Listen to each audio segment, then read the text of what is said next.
Sejam bem-vindas! E nesse episódio de hoje nós vamos falar um pouquinho sobre como encontrar o equilíbrio entre a vida pessoal e a vida profissional sem culpa. E para começar, eu acho que a gente pode falar um pouquinho sobre algo que é bem paradoxo para mim, que é por que às vezes o discurso do equilíbrio gera mais ansiedade, gera mais angústia do que alívio, né? Acho que essa é uma pergunta que todas de nós nos fazemos, né?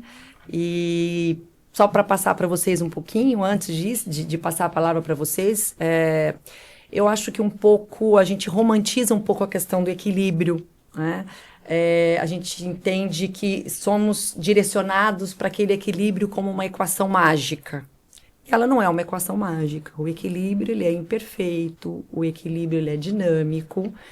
E sempre por trás daquela frase, você pode ter tudo, você pode fazer tudo, existe um subtítulozinho assim: você pode fazer tudo desde que você dê conta de tudo sozinha, sem errar e sempre sorrindo, né? Esse subtítulo, às vezes, as pessoas não nos dizem. E isso acaba gerando um pouco de ansiedade, eu acho que em todas nós, como mulheres, como líderes femininas, isso gera ansiedade, né? Na verdade, não é uma equação mágica, ela é imperfeita, nós precisamos saber lidar com isso. E só para começar esse episódio e passar para vocês, eu vi outro dia um vídeo me parece que foi da Ingrid Guimarães, que ela falava o seguinte: eu não quero equilibrar pratos, eu cansei dessa história de equilibrar pratos. Ela falou, eu estou querendo agora quebrar alguns pratos. E eu tô louca para quebrar alguns pratos, sabe? Não dá para dizer aqui quais, mas alguns eu vou quebrar, sabe? Ando quebrando por aí. Mas eu acho que é bem por aí. A gente tem que saber que a gente não tem que equilibrar os pratos todos. A gente vai quebrar alguns e pronto. A gente pode escolher os que a gente vai quebrar, ou então alguns vão quebrar sem a gente escolher, né? Não, e eu tenho uma raivinha, assim, contida dentro de mim quando alguém me fala, não, você vai dar conta de tudo. Não, exato. Não vou dar conta de tudo. Não vou dar conta. E geralmente familiares te falam exato. Isso, né? São pessoas que te observam, assim, e tá tudo bem também não dar conta de tudo. Tá tudo bem, exatamente. E olha que lindo isso quando a gente fala, né? Essa busca pela perfeição, que é validada pelo meio onde a gente vive, porque as pessoas esperam e é o que todo mundo vende, tanto que quando alguém nos fala que quer quebrar os pratos, isso nos toca. E quando a gente fala da culpa, começando esse bate-papo, que é um assunto necessário para a saúde emocional de todas nós mulheres, eu sempre falo que a culpa, ela pode ser protetiva. Todo sentimento... Igual o medo, né? O medo é protetivo. Sim. Se você não tiver medo de morrer atropelado, você vai atravessar a rua sem olhar para um lado. Exato. Tem consequências. Eu sempre trabalho e provoco, no meu trabalho no consultório, as pacientes a pensar que a culpa, ela é um guia para todas nós. Só que a tendência da mulher é se entregar à culpa e mergulhar na vitimização. Então, quando nós falamos aqui sobre esse equacionar dos papéis, que é uma necessidade... Vamos lá, nem toda mulher tem filhos hoje em dia. Vamos começar por aí também. É uma escolha, É uma escolha. É uma escolha você ter filhos, é escolha você cultivar uma relação amorosa, porque isso exige entrega, exige dedicação, exige a capacidade de se fazer ausente em algum lugar.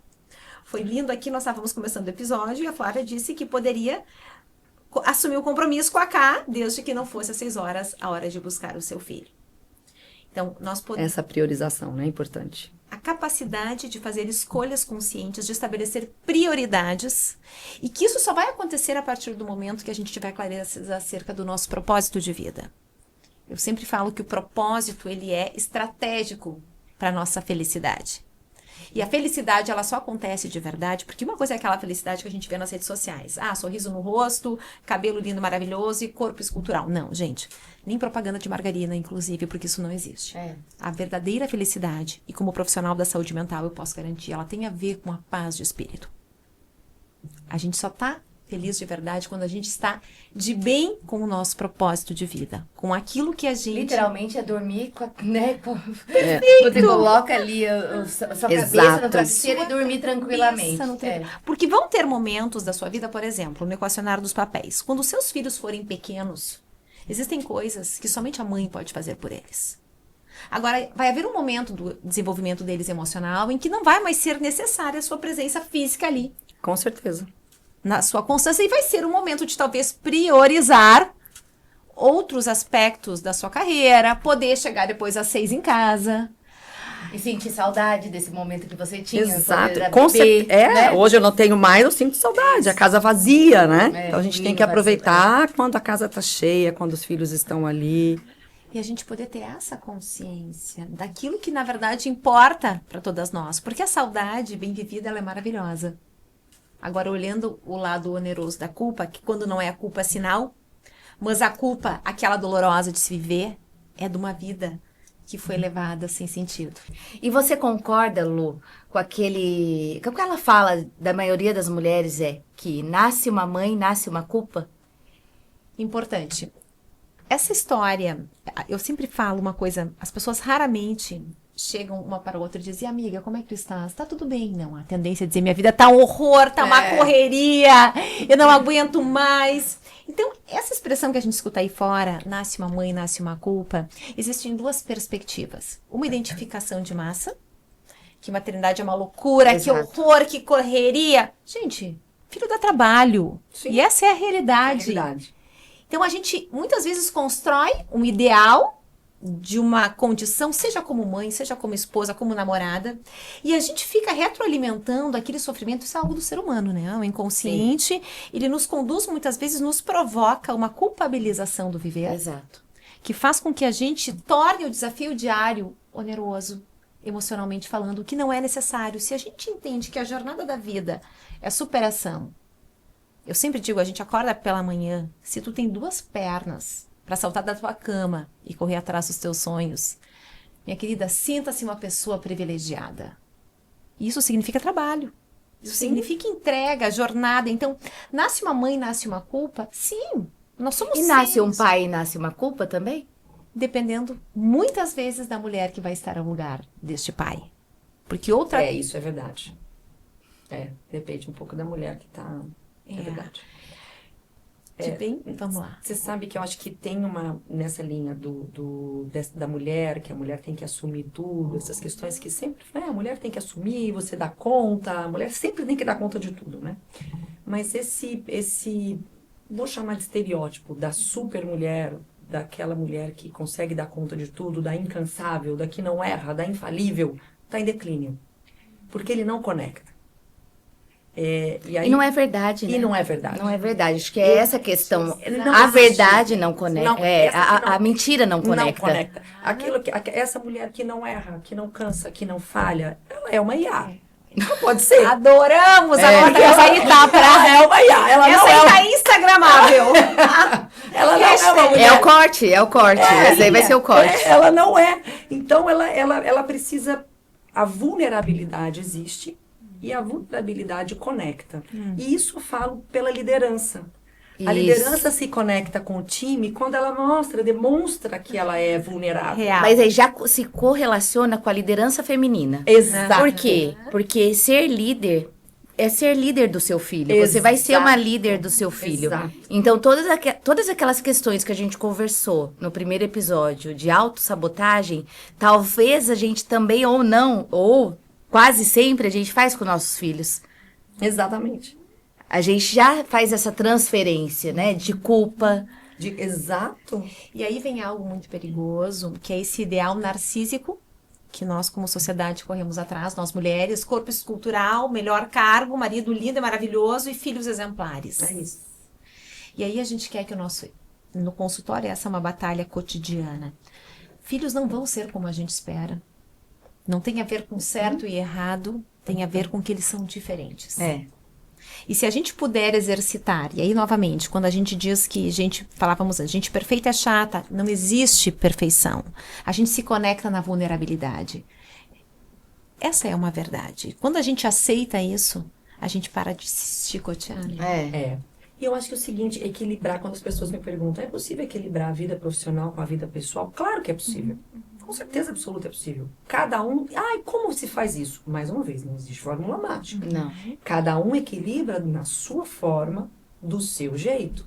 E quando nós entendermos isso, e tá tudo bem. E tem hora que você não vai conseguir equilibrar? Claro que tem hora que você não vai. Tem hora que vai dar ansiedade, tem hora que você vai sofrer, tem hora que você vai ter que abrir mão de alguma coisa que lhe importa muito. Sim. E isso é a vulnerabilidade. Cada escolha é uma renúncia. Exato. Dependendo da fase que você está passando, você vai renunciar a algumas coisas. E tá tudo O bem, aceitamento disso te faz madura, Isso. sábia, para que você entenda que naquele período você não vai estar saindo muito com o seu marido para jantar, porque você está cuidando do seu filho. Ou naquele outro momento você está mais, seu filho cresceu um pouco mais e agora você tem tempo para se dedicar com o seu marido. Eu acho que é o combinado. O combinado. E a mulher, eu digo, quando a gente vai se tornando mais madura e sábia, a gente vai entendendo que a gente precisa de ajuda. Com certeza. Quando, E a gente porque aceita. Eu falo muito disso porque eu já tive nos extremos. Eu já fui mãe com 20 e pouco e mãe com 40 e poucos. Então, quando eu fui mãe de primeira viagem ali, eu achava que eu ia dar conta de tudo. Gente, Eu não queria ajuda de ninguém. Hoje eu sei que eu preciso de ajuda e foi muito mais leve. E isso transparece e também reverbera no bem. Por exemplo, agora eu tenho um bebê de 2 anos e pouco, um menininho. E ele dorme melhor, ele come melhor, ele faz as coisas dele melhor, ele entende. Hoje ele ficou chorando porque eu saí de casa num domingo, mas eu tenho certeza que quando eu voltar, eu vou estar presente para ele. Eu não me sair com tanta culpa como eu sairia antigamente. Porque eu sei que ele vai ter que ter pequenas frustrações, a mãe não vai estar 100%, e ele vai ter que entender. E hoje eu vejo o Pedro, com a criação que eu dei para ele depois de 20 e poucos anos, ele me vendo muito como uma líder, um exemplo para ele de mulher. Então, essa sabedoria que a gente traz para o dia a dia, esse conhecimento, esse autoconhecimento nos faz melhor. E nos faz, por isso que eu perguntei da culpa. Hoje eu me sinto uma mulher muito menos com culpas. Mesmo vendo meu filho muitas vezes numa atividade louca que eu estou vivendo no momento de crescimento na minha carreira. Mas eu entendo muito mais que ele vai ter eu como um exemplo futuro. E eu sempre, quando eu saio de casa, eu falo pra ele, olha, a mamãe trabalha muito. Mas a mamãe trabalha pra gente viajar ele fala, o mundo. E é isso que eu quero, é o meu propósito com ele, é viajar o mundo. Então eu tô por um propósito maior e eu deixo claro isso pra ele, né? São as escolhas conscientes. E é o projeto da família. E a família nada mais é que uma empresa. Então, assim, se aquelas pessoas que estão ali com você, se não estiverem no mesmo barco, alguma coisa vai acontecer errada. Então, primeiros acordos tem que ser com a sua família. E tem que entender, estamos no mesmo barco? Claro, eu acho que tem que ter um acordo claro e tem que ter um acordo, o fato de você não ter culpa, você não passa isso pra ele, né? Eu também fui mãe muito nova. E meu filho, quando ele nasceu, era janeiro, o primeiro filho. Eu fui mãe muito nova. Eu tinha 23 anos quando o meu primeiro filho nasceu. E eu estava no início da minha carreira e eu tinha muito medo de perder espaço. Então, eu abri mão da minha licença maternidade, estar com ele aquele tempo. Ele nasceu 7 de janeiro. Na época, eu dava aula. As aulas voltavam no dia 15 de fevereiro. Eu fiquei 30 dias com ele. E abri mão da minha licença maternidade. Mas não fui abrir mão porque eu tinha um propósito, porque eu estava sabendo o que eu estava fazendo, ou porque eu tinha um direcionamento. Não, abri mão por um medo de perder o meu espaço, porque eu tinha sido mãe. Então, é um pouco desse desconforto, né? Passaram-se quanto tempo disso? Há 26 anos. Você vê que a gente não evoluiu muito em relação a isso.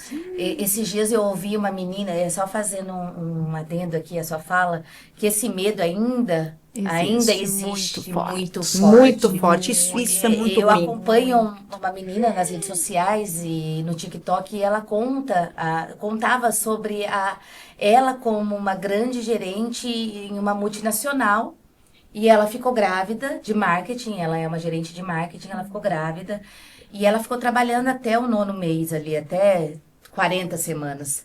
Ela teve algum problema, ela se afastou ali e teve bebê com 42 semanas.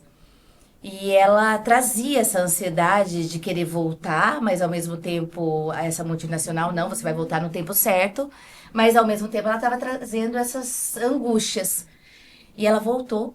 2 dias depois ela foi desligada do Então. cargo. Então, para você ver que isso é recorrente ainda e é muito vívido isso que acontece com as mulheres. E não é à toa que a gente realmente tem esse medo que você tinha há 23 anos atrás. Imagina, e essa questão de mostrar a vulnerabilidade, ele ainda é um tabu, infelizmente, a gente tem que acabar com isso urgentemente, mas ainda é um tabu. Ainda é uma realidade. De mostrar a vulnerabilidade, isso é ruim, e não só para mulheres como para homens. Eu já ouvi situações, olha, um líder dizendo que ia sair mais cedo para buscar o filho na escola, assim como você disse. Exato. E aí o contrário, não, mas ele vai buscar o filho na escola, mas por que a mulher não busca na escola? Então você vê que existe também do outro lado, e é muito bacana que ele tenha se preocupado em sair para buscar o filho na escola, mas isso é um tabu, isso é recriminado. E eu também tive esses tempos que eu fiquei grávida, 2 anos e pouco, eu fiquei realmente receosa de falar ali que eu estava grávida. E quando eu falei que estava grávida, alguém comentou, logicamente, um homem, me comentou se eu ia dar conta de tudo. Então, em algum momento eu não dei, assim, sabe? E talvez não desse conta de tudo, em alguns momentos eu ia precisar recuar. Isso. E tá tudo bem. Mas como a Cris Junqueira diz uma fala muito legal que eu levo isso e levei durante minha gravidez, ela fez um IPO, grávida de 9 meses, ela foi para Nova York, o Nubank fez um IPO aí com 9 meses de gestação, ela foi no palco ali, e é incrível, e ela fala, a mulher é o mamífero mais criativo. Então, quando ela está em plena gestação, ela está gestando também criatividade. E isso a gente tem que apoiar as mulheres. É algo que nós, mulheres, precisamos também olhar isso com bons olhos. Que existe esse tempo de gestação da mulher. E apoiá-las é substancial, assim, no dia a dia, sabe? E olha que importante, Cris Junqueira, ela fala sobre isso. Ela explicita. São 4 filhas. São 4 filhas. 3 meninas e um menino. E quando a Ká fala isso, que no corporativo gera estranhamento, quando um pai avisa que vai sair mais cedo para buscar um filho, eu como analista de famílias aqui fico pensando o enredo familiar que constitui esse núcleo, que legitima essa movimentação de um pai. Que incrível, né? Que lindo! É lindo porque muitos dos preconceitos somos muitas vezes nós mulheres que estabelecemos isso. Acabamos criando condições que mais tarde acabarão tolhindo a nossa liberdade, a nossa autonomia, o nosso desabrochar. E olha como é contra-intuitivo. Porque se nós mulheres trouxéssemos os homens como aliados nessa maternidade e paternidade, não seria muito mais fácil para o nosso desenvolvimento? Fácil, mas com certeza, muito mais fácil. É muito mais fácil. A seara... Mas é questão de outra coisa, controle. A mulher é muito controladora. Muito controladora. Agora, a mulher é controladora, eu também acho isso, concordo. E assim, na minha visão, a seara da vulnerabilidade, ela é um gatilho para a inovação, ela é um gatilho para a criatividade. Então, quando você se enxerga como um ser vulnerável, você é imensamente mais criativo, mais inovador, mais ousado, mais receptivo, mais acolhedor. Está fora da sua zona de conforto. Exato. Isso te faz pensar. Exatamente. Te faz pensar a melhor. Vulnerabilidade, quando você se entende como vulnerável, você muda como ser humano. Muda para este caminho. É o gatilho, costumo dizer que a vulnerabilidade é o gatilho da inovação. É quando você se encontra, é quando você consegue se conectar com as pessoas verdadeiramente. Não existe superpoder, não existe de você ter que dar conta de tudo. Todo mundo quer dar conta de tudo, claro. Mas qual é o verdadeiro alívio? O verdadeiro alívio é quando você entende que você tem escolhas conscientes para serem feitas. Quando você entende que você não vai dar conta de tudo. Quando você entende que você tem que levantar a mão e pedir ajuda. Quando você entende que tem os seus momentos de pausa. E cada um tem que entender essa sua jornada e cada um tem que encontrar esse equilíbrio à sua forma. E a gente fala de uma cadeira de privilégios, né? Então, exato. Assim, vamos pensar nas mulheres que não têm todo que não tem esse apoio. Exato. Como que a gente traz isso para a realidade, né? E essa mulher acabou de parir um filho, ali precisa voltar a trabalhar, tem um marido que não dá assistência. E aí? E tem além do marido que não dá assistência, tem a empresa que não apoia. Isso. E aí isso é um círculo vicioso, porque essa mulher ela vai para a empresa não apoia, o marido não apoia, ela volta para casa frustrada, ela vai sofrer violência doméstica em muitos casos. Então ele é um círculo extremamente vicioso. Então a questão, inclusive, que é um ponto, né, super complexo da violência doméstica, ela não é simplesmente a violência doméstica porque ela resolveu, o marido é violento. Não, existe um contexto por familiar. Trás disso. Um contexto familiar, um contexto empresarial, corporativo, que às vezes oprime essa mulher, violenta essa mulher, às vezes dentro do próprio ambiente corporativo. Que banaliza a violência. Exato, e ela acaba... Então, essa violência, às vezes, é uma violência velada. Não é só uma violência física. Ela é velada. Existe uma violência mental, psicológica Exatamente. Também.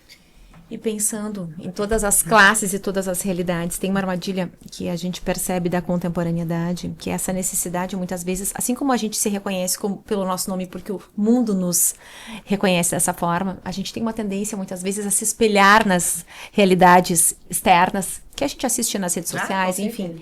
E o quanto isso, preciso trazer como quem vivencia no consultório, esse adoecimento individual, do quanto isso se torna danoso. Então, a gente está sempre espelhando lá fora um modelo de relacionamento, um modelo de família, um modelo de maternidade, e a gente não consegue estabelecer a nossa verdade. Então, quando aqui a gente fala de um exemplo, né, de um homem que faz diferente, ele tem certamente uma mulher que com ele construiu essa realidade. Quando a gente fala das várias realidades sociais que existem, a importância, porque nós vamos ter aqui pessoas que nos assistem, que estão numa condição privilegiada, socialmente falando, e também pessoas que talvez não tenham esse conforto, que permite ter a babá, que permite ter mais de uma ajudante. Então, a importância dessa tomada de consciência, de entender que cada realidade ela é única. É isso.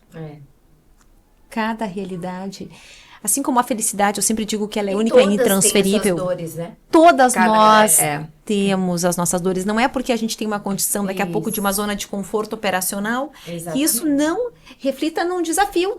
Tem crianças que crescem, vamos dizer assim, em ambientes não favorecidos financeiramente, que têm às vezes uma condição emocional mais favorável do que crianças que nascem em famílias e crescem em famílias com todo o conforto, com toda a estrutura, com toda a mão de obra necessária. Então, existe uma relativização das dificuldades.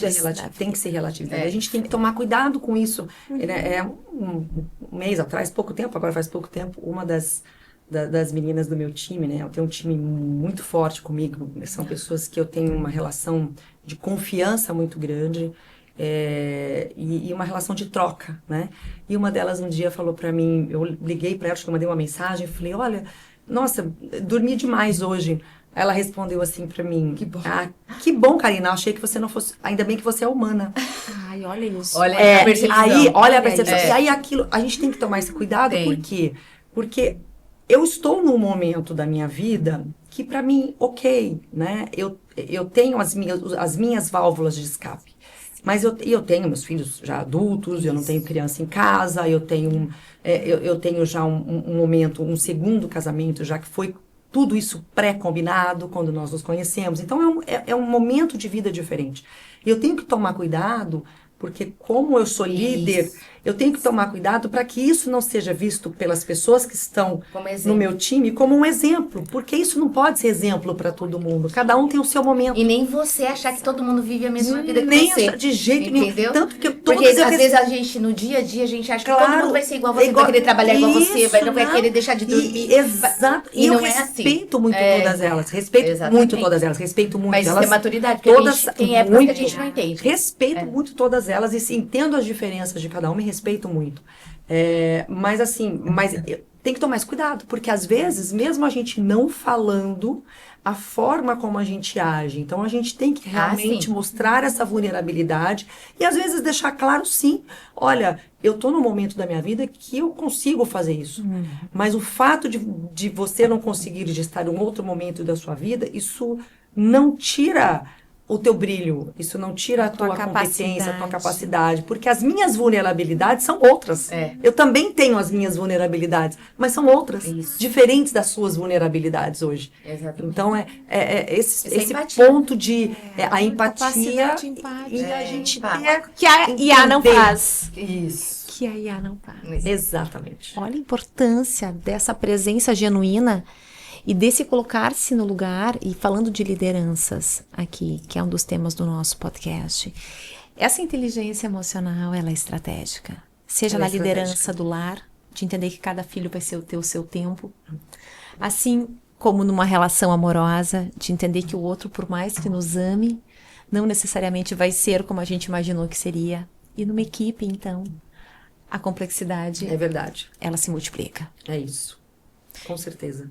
Então, esse olhar acerca. E como vocês separam esses papéis no dia a dia? Na rotina do dia a dia? De mãe, mulher, empresária? Olha, é difícil separar. Eu confesso que eu não consigo ainda separar muito. Às vezes eu tenho que me policiar para conseguir separar e conseguir desligar de um e ligar outro. Desligar um botãozinho e ligar outro botãozinho.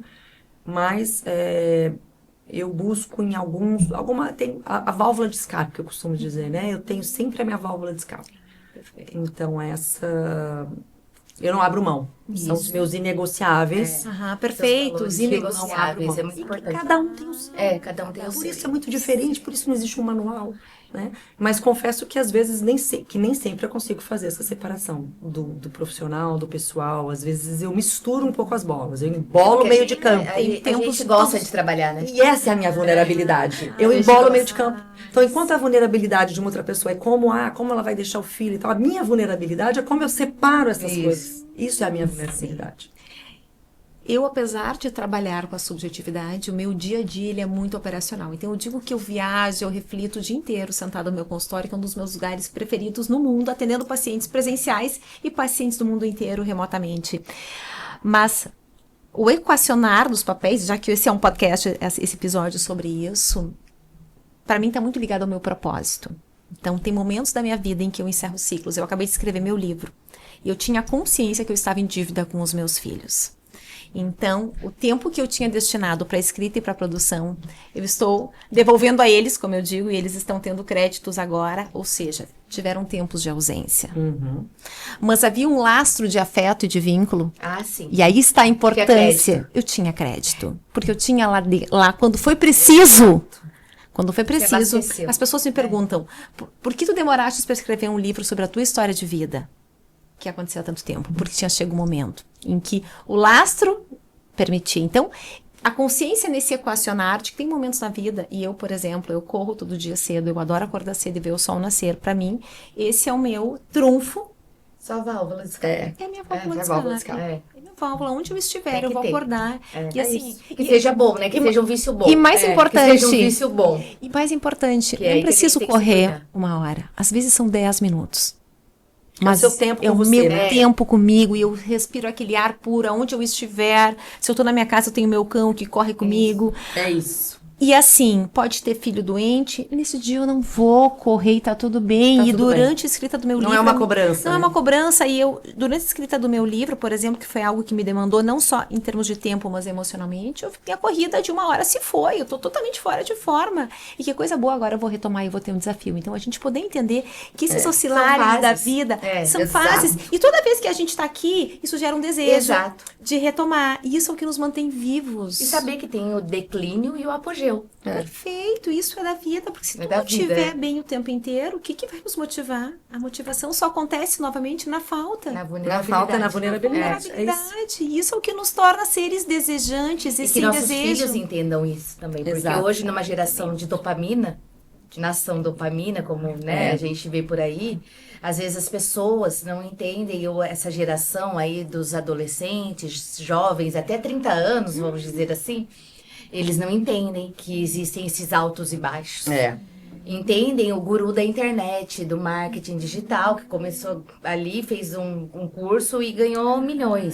Mas não... Então, e a vida não é assim. Não é assim. E isso é muito importante. Como que nós vamos... E daí eu trago novamente. Quais são esses desafios que nós, como mães de meninos, vamos educá-los para que eles também entendam essas particularidades da vida? É difícil. Como já tenho os meus criados, né?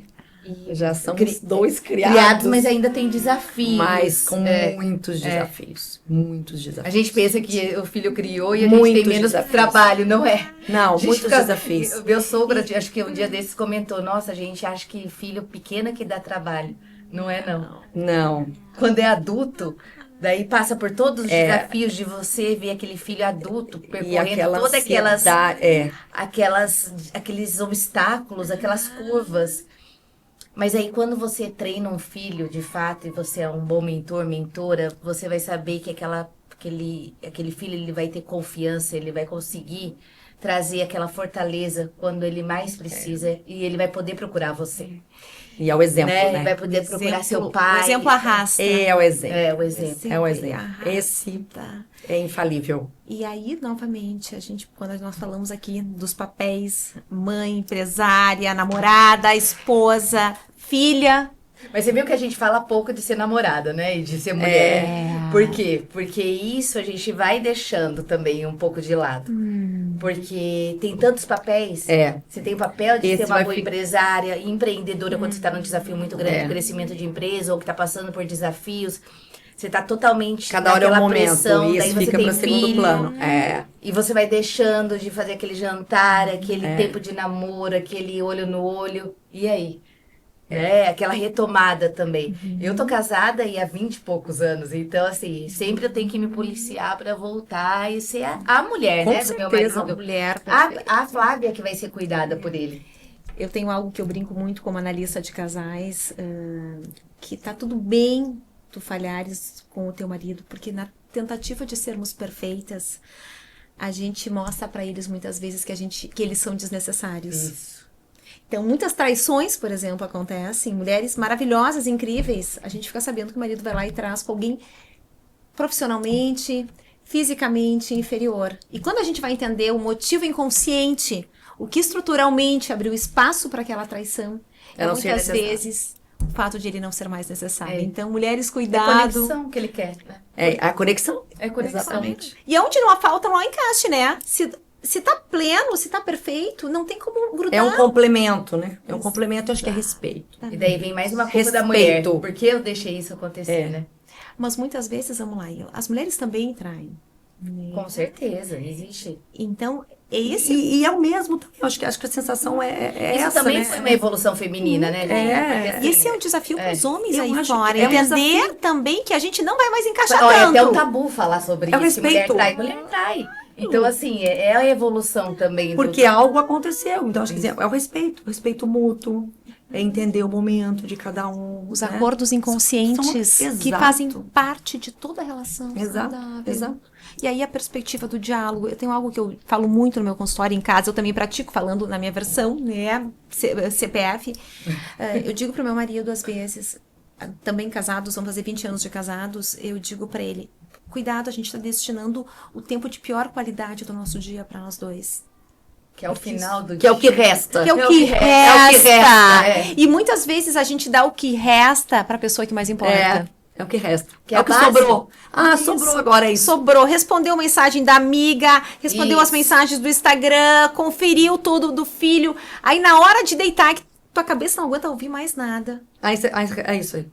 Exatamente. E não existe CNPJ forte com CPF fraco. Exato. Então, tá a base, é a sua alma, né? Quando você tá casado, pra isso. Pra que você seja a fortaleza ali. Temos muitas coisas, meninas. Próximo episódio nos aguardando com um tema imperdível. Esperamos vocês. Meninas. E não deixem de curtir, compartilhar. Leiam aqui na descrição aonde vocês nos encontram. Vai ser um prazer dividir com vocês tudo que a gente movimenta aqui como mulheres e todos os nossos desafios do dia a dia. E vamos quebrar pratos. Vamos quebrar pratos. Pode quebrar, tá liberado. Maravilha. Obrigada, gente. Até a próxima. Obrigada. Beijo.